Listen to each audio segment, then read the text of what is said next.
Prepárense para adentrarse en 3 relatos de terror que harán latir su corazón con una mezcla escalofriante de horror y miedo. Historias que solo el búho se atreve a contar.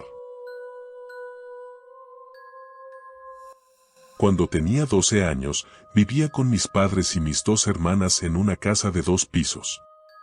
Mi cuarto era el único que estaba en la planta baja. Era un cuarto amplio, y desde los 10 años me dejaron tener una cama más grande, una cama matrimonial, lo cual me hacía sentir algo especial.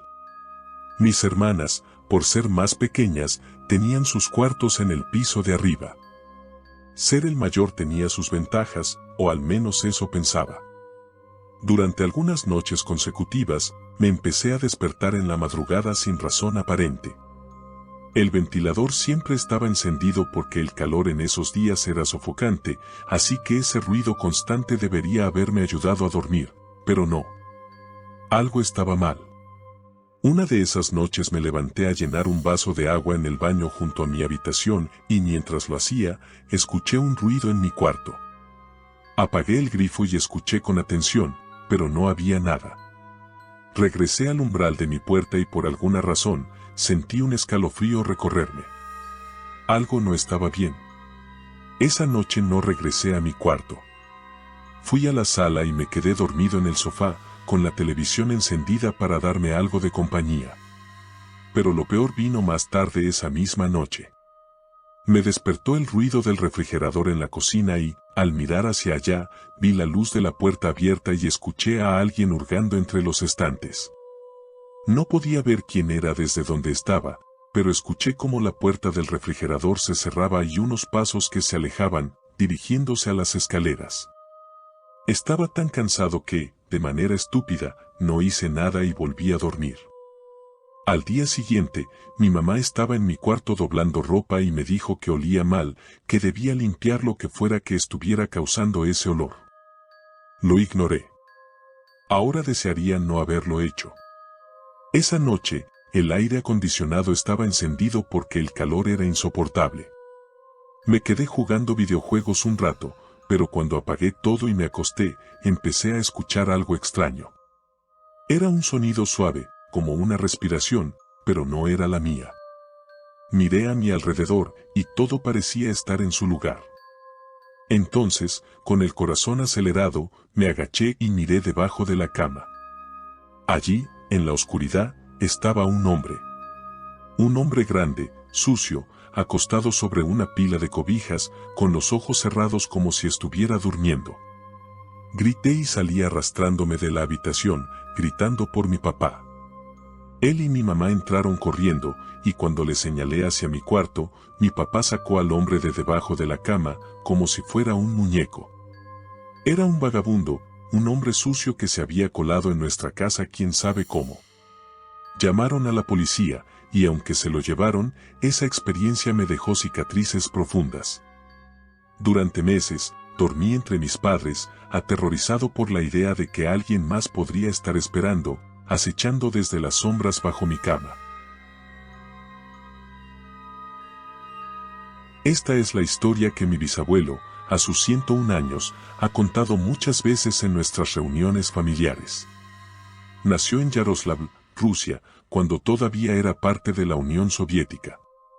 Peleó bajo el régimen soviético en la Segunda Guerra Mundial y, años después, huyó a Estados Unidos escapando del comunismo. Esta historia sucedió poco después de la batalla de Ilikiyuki, un enfrentamiento no muy conocido pero sangriento, como la mayoría en aquella época. Era una noche fría, una de esas noches heladas que te calan hasta los huesos. Mi bisabuelo y sus camaradas estaban refugiados en una pequeña casa, una de las pocas que quedaba en pie tras los bombardeos. El lugar estaba cálido y acogedor en comparación con el gélido exterior, así que mis bisabuelo y sus compañeros celebraban, cantando, riendo, tomando vodka. La guerra, por un momento, parecía un eco lejano. En algún punto de la noche, 2 soldados entraron en la casa. A mi bisabuelo y a su amigo Sergan nunca les cayeron bien esos dos, los consideraban ruidosos e insoportables. Serga le sugirió a mi bisabuelo salir a fumar un cigarrillo, y él aceptó. Se pusieron sus abrigos pesados y salieron al aire helado. Mientras fumaban, disfrutaban de la paz que traía el hecho de haber sobrevivido otra batalla. Pero justo cuando estaban a punto de regresar a la casa, un grito rompió la tranquilidad. Venía del bosque. Pensaron que tal vez era un camarada siendo atacado por un patrullaje alemán. Sin dudarlo, corrieron a la casa por sus armas y llamaron a otros soldados para acompañarlos. Se adentraron en el bosque, pero cuanto más avanzaban, más extraña se volvía la atmósfera. Algo no estaba bien. Decidieron separarse en parejas para cubrir más terreno. Mi bisabuelo y Serga siguieron el rastro de sangre en la nieve y los llevó a una escena horripilante. Encontraron 2 soldados alemanes, uno muerto y otro apenas vivo. El muerto estaba mutilado, con sus miembros destrozados, su cara desfigurada y su uniforme destrozado. El soldado vivo balbuceaba en alemán, aterrorizado, mirando a todas partes como si esperara que algo apareciera de entre los árboles. Serga decidió acabar con su sufrimiento con un tiro a la cabeza. Fue entonces cuando ambos escucharon algo moverse entre los árboles. Una figura alta y oscura corría entre las sombras.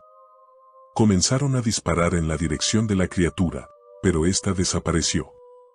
Nadie les creyó cuando lo reportaron, pero mi bisabuelo hasta el día de hoy recuerda esa noche con terror en los ojos. Nunca supo qué fue lo que los acechó en aquel bosque. Mi prometida Morgan y yo habíamos recién mudado a nuestra primera casa. Era una casa modesta, perfecta para nosotros y quizá un par de hijos en el futuro. Los vecinos parecían amigables, una pareja mayor vivía al lado. Todo parecía estar en orden mientras desempacábamos y decorábamos nuestro nuevo hogar. Una noche, Morgan estaba cocinando pasta mientras yo navegaba en mi laptop en busca de alfombras para el salón. Hacía un poco de calor, así que fui a abrir la puerta trasera para dejar entrar algo de aire fresco. Pero al acercarme, vi algo que me heló la sangre. Un hombre estaba sentado en una de nuestras sillas del patio. Estaba encorvado, con la cabeza baja, y aunque no hacía nada, el simple hecho de verlo ahí, en nuestra propiedad, era aterrador. Llamé a Morgan, y cuando vio al hombre, se puso pálida. No sabíamos qué hacer. ¿Debía salir a confrontarlo? El tipo era más grande que yo, y honestamente, me daba miedo. Morgan me sugirió que golpeara el cristal y lo asustara, pero cuando lo hice, el hombre se levantó lentamente, con una sonrisa extraña en el rostro. Caminó hasta la puerta de vidrio y empezó a decir cosas horribles, obscenas, mirando directamente a Morgan. Cerré la persiana, llamé a la policía y esperé. Cuando llegaron, el hombre ya se había ido. Pensamos que había terminado, pero más tarde esa misma noche, lo vimos de nuevo en el patio, fumando un cigarro, hablando para sí mismo. Esta vez golpeó la ventana, gritándole obscenidades a Morgan. Volví a llamar a la policía, pero una vez más, cuando llegaron, él ya no estaba. Al día siguiente, descubrimos que ese hombre vivía cerca y que era conocido por ser violento y problemático. Aunque no ha vuelto, el miedo de que algún día regrese sigue presente, y cada noche cerramos todas las puertas y ventanas con más cuidado que nunca.